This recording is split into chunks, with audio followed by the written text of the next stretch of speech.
پیارے دوستوں اور پیارے بھائیوں، السلام علیکم۔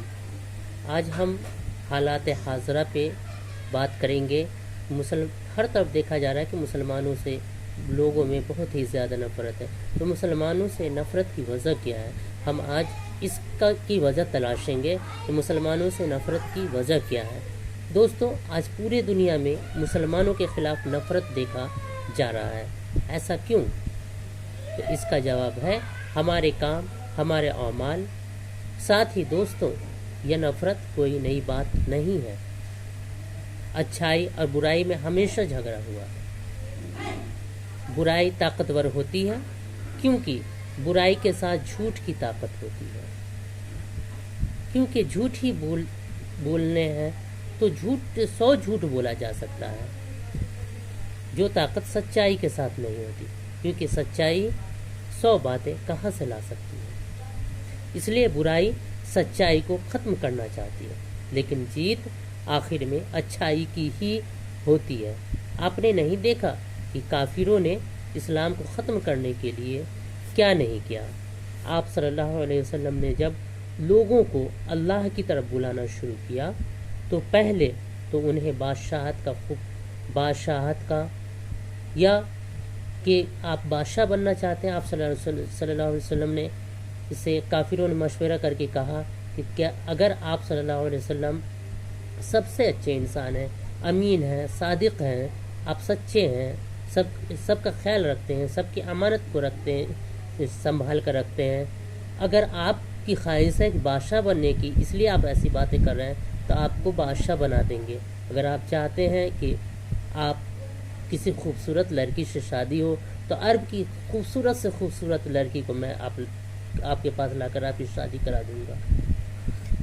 لیکن یہ سب لالچ دینے کے بعد بھی جب آپ صلی اللہ علیہ وسلم نے ان سب کی باتوں سے انکار کر دیا اور آپ صلی اللہ علیہ وسلم نے کہا کہ اگر آپ لوگ میرے ہاتھوں میں چاند سورج بھی لا کر رکھ دیں تو بھی میں اللہ کی باتوں کو بتانے سے نہیں رکوں گا، تو مکہ کے لوگ آپ کے دشمن ہو گئے۔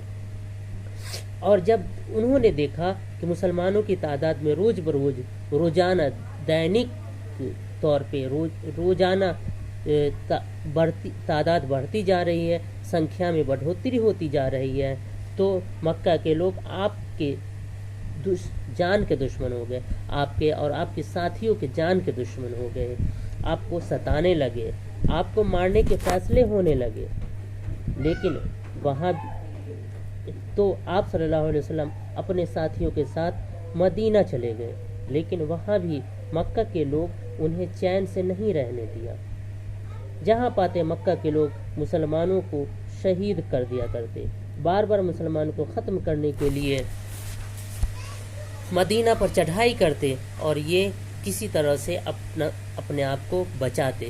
آخر اللہ تعالیٰ نے کافروں کو سمجھانے کے لیے سورہ کافرون نازل کیا، جس میں آپ صلی اللہ علیہ وسلم سے کہا گیا کہ وہ کافروں سے کہہ دیجئے کہ میں جس کی عبادت کرتا ہوں اس کی تم نہیں کرتے، اور جس کی تم کرتے ہو اس کی میں نہیں کرتا، اور نہ تم میرے معبود کی یعنی نہ تو تم میری اس کی پوجا کرتے ہو جو میرا معبود ہے، اور نہ میں اس کی پوجا کرتا ہوں، نہ میں اس کی عبادت کرتا ہوں جو تمہارا معبود ہے۔ تمہارا دین، تمہارا دھرم تمہارے لیے ہے، اور ہمارا دین، ہمارا دھرم ہمارے لیے ہے۔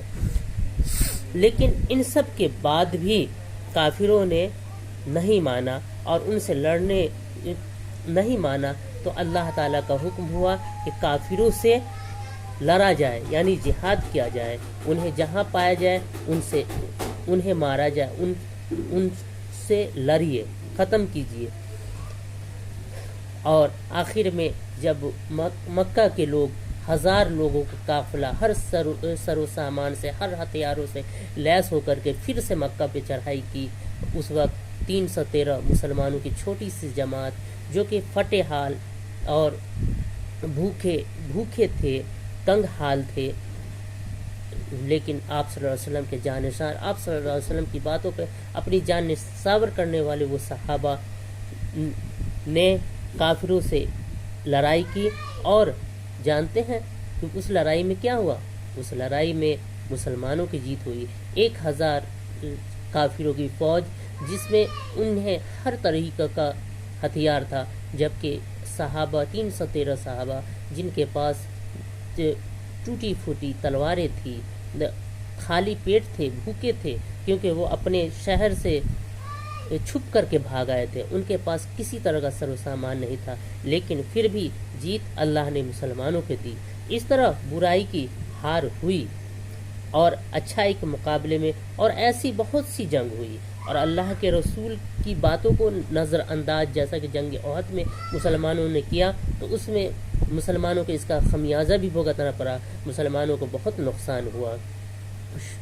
اور لیکن پھر بھی ہر لڑائی میں مسلمان ہی غالب رہے، اللہ نے ان کی مدد کی اور مسلمان کامیاب ہوتے گئے.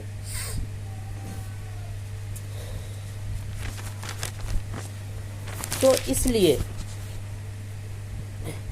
اس طرح سے ہم دیکھتے ہیں کہ اسلام کو ختم کرنے کے لیے ہمیشہ سازش کی، ہمیشہ اسلام کے خلاف لڑا، اسلام کے خلاف غلط باتیں کہی گئیں.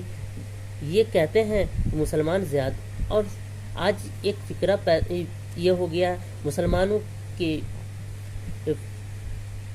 مقدس ہستیوں کا اپمان کیا جاتا ہے، مقدس ہستیوں کا مذاق اڑایا جاتا ہے، اور جب مسلمان کچھ کر بیٹھتے ہیں تو اسے آتنکوادی، ملیٹنٹ، دہشت گرد کہا جاتا ہے.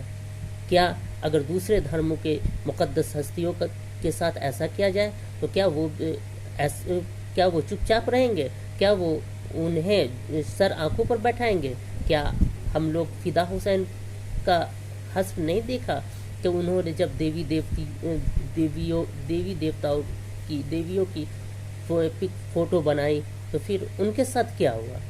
تو ہر کسی کو اپنے دھرم کے مقدس ہستیوں، اپنی عظیم ہستیوں کی، مہاپرشوں کی سے اتنا ہی پیار ہوتا ہے، اور کوئی بھی برداشت نہیں کر سکتا ان کی عظیم ہستیوں، مہان ہستیوں کی بے عزتی.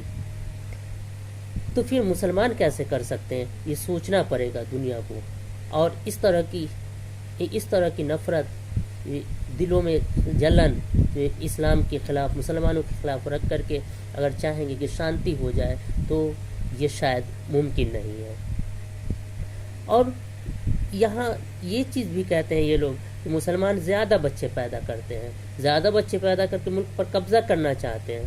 تو آپ کو کس نے روکا ہے؟ آپ بھی زیادہ بچہ پیدا کریے، لیکن یاد رکھیے کہ زیادہ بچے پیدا کرنے سے اسلام نہیں پھیلا، بلکہ اسلام کی سچائی، اسلام کی اچھائی کو جان کر کے، سچائی کا مارگ پا کر کے، سچائی جس میں لوگوں کو سمجھ میں آئی، اس کو وہ لوگ اپناتے گئے، اور اس طرح سے اسلام بڑھتا گیا. اور اس لوگوں کو سچائی کے مارگ کو اپنانے سے ہی اسلام پھیلتا جا رہا ہے. اور اسی سے جس طرح سے کفار مکہ اسلام کے پھیلنے سے مسلمانوں کے خلاف ہو گئے تھے، مسلمانوں کے دشمن ہو گئے تھے، آج بھی یہ لوگ اسلام کو پھیلتا دیکھ کر اس کو طرح طرح سے بدنام کرتے ہیں. مسلمانوں کو اور اسلام کو بدنام کرنے کے لیے طرح طرح کے شریعنتر، طرح طرح کی سازشیں کرتے ہیں.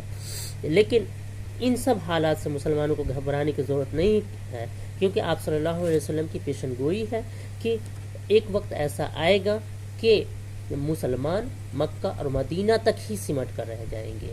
مطلب پوری دنیا سے مسلمان کا قبضہ، مسلمانوں کی حکومت ختم ہو جائے گی. لیکن پھر آخر میں وہ جنگ عظیم کا شروعاتی دور ہوگا، اور جنگ عظیم کا جو آخری دور ہوگا وہ دور مسلمانوں کی فتح، مسلمانوں کی کامیابی کا ہوگا، اور پوری دنیا پہ مسلمانوں کا ہی راج ہوگا. تو کیسی لگی یہ ویڈیو؟ امید ہے کہ اس میں ہمیں حوصلہ افزا باتیں سننے کے لیے ملا ہوگا، اور آپ کو بہت ساری باتیں اس میں جاننے کے لیے ملی ہوگی کہ ہمیں حالات حاضرہ کو سمجھنے میں ہماری ویڈیو آپ کو مدد کرے گی. ہم پھر دوسرے ویڈیو میں آئندہ ملیں گے. آج کے لیے اتنا ہی.